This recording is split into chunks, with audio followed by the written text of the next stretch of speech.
Quarto domingo da Quaresma, ano C. O tema da reconciliação assume a centralidade da mensagem da Dominica Laetare. Deus, que prometera uma terra para o seu povo, cumpre a promessa. Ele é um pai que doa aos seus filhos a terra boa, simbolizada por seus frutos. Primeira leitura. A reconciliação operada por Deus através de Jesus Cristo faz desaparecer o que era velho no mundo e nos seres humanos. Segunda leitura. A experiência desta reconciliação ultrapassa as capacidades pessoais, pois o pai não aceita ter de volta um filho como escravo, mesmo que este se tenha perdido na vida, e tudo faz para restabelecer a concórdia em família. Evangelho. Toda a dinâmica da reconciliação está evidenciada na página evangélica. Ainda hoje, muitos a chamam de parábola do filho pródigo, mas talvez fosse mais apropriado chamá-la de parábola do Pai misericordioso, ou, se quisermos colher a totalidade desta página, nós poderíamos chamá-la de parábola dos filhos perdidos diante do Pai misericordioso. Jesus, por um lado, elaborou o ensinamento sobre o Pai reconciliador, suplantando as barreiras de uma família desestruturada, a fim de fundamentar, diante dos fariseus, suas atitudes para com os publicanos e pecadores. Versículos 1 a 3. O evangelista, por outro lado, elaborou este ensinamento num único bloco, que contém 3 parábolas que versam sobre a alegria quando se encontra algo perdido. Um animal, versículos 4 a 7. Uma moeda, versículos 8 a 10. E 2 filhos, versículos 11 a 32. Há muita simetria entre as partes da terceira parábola, que possui 2 subpartes. A primeira diz respeito às atitudes do filho mais jovem em relação ao pai, versículos 11 a 24. Já a segunda diz respeito às atitudes do filho mais velho em relação ao pai, versículos 25 a 32. É evidente que o foco recai sobre o pai e o seu procedimento diante das atitudes dos filhos que necessitam de reconciliação. Então, nesta parábola encontramos, primeiro, pessoas que se contrapõem nas suas atitudes em relação ao filho mais novo, o pai que dá tudo o que o filho pede, versículo 12, e um homem que lhe nega até a comida dos porcos, versículo 15. Segunda, situações que se contrapõem, filho rico com sua herança antecipada, versículo 13, e filho na total miséria, versículos 14 a 16. Carestia e penúria, festa e banquete, versículo 23. Empregado de porcos sem comida, versículo 16. E empregados do pai com fartura de pão, versículo 17. Terceiro, mudança de situação. Caminho de morte do filho mais jovem após deixar a casa do pai, versículos 13 a 17. E caminho de ressurreição do mesmo filho após fazer o exame de consciência e decidir voltar para a casa do pai, versículos 18 a 24. Quarto, dos animais em oposição. Porcos que comem enquanto o filho morre de fome, versículos 15 a 16.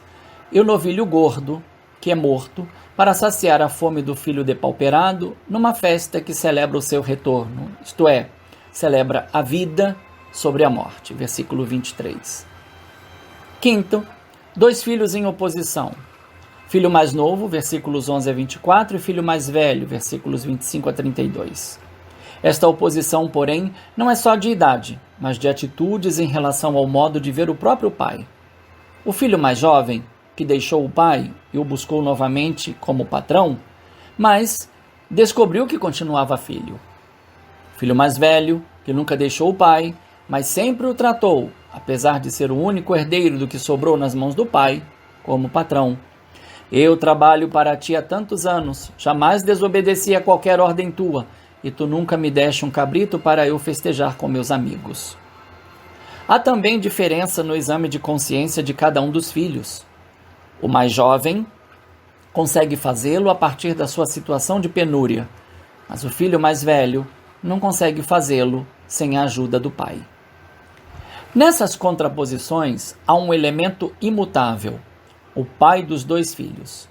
As atitudes iniciais do pai nos chocam, pois aceitou dividir os bens ainda em vida, uma vez que a herança se repartiria somente após sua morte.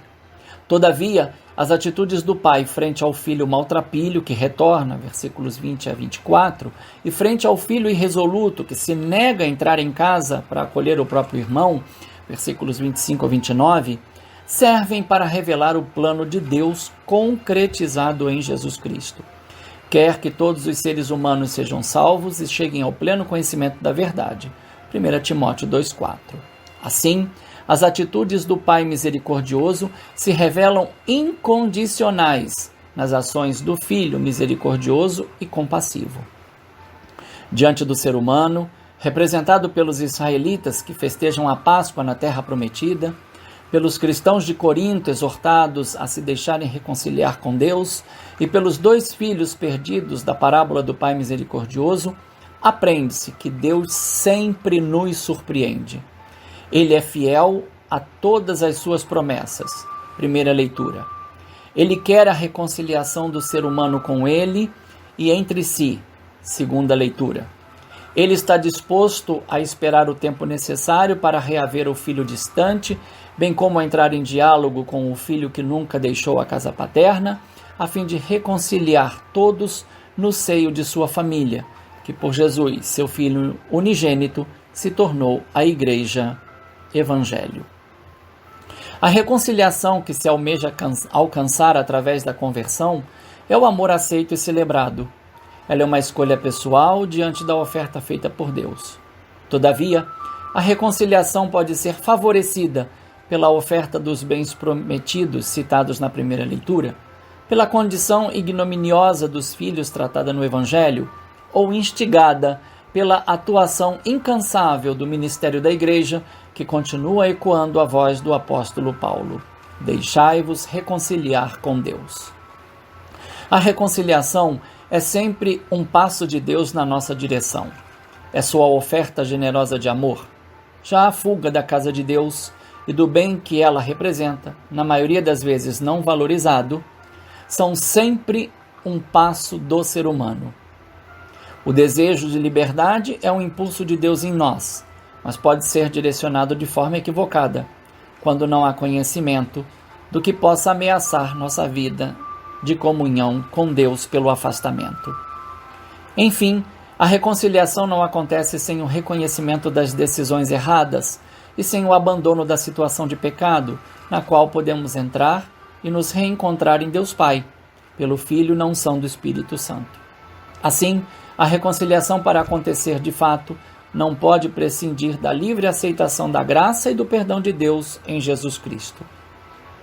Empenhemo-nos, portanto, pela nossa reconciliação pessoal, mas também sejamos promotores dessa reconciliação, a exemplo do apóstolo Paulo. Um fraterno abraço, Padre Leonardo Agostini.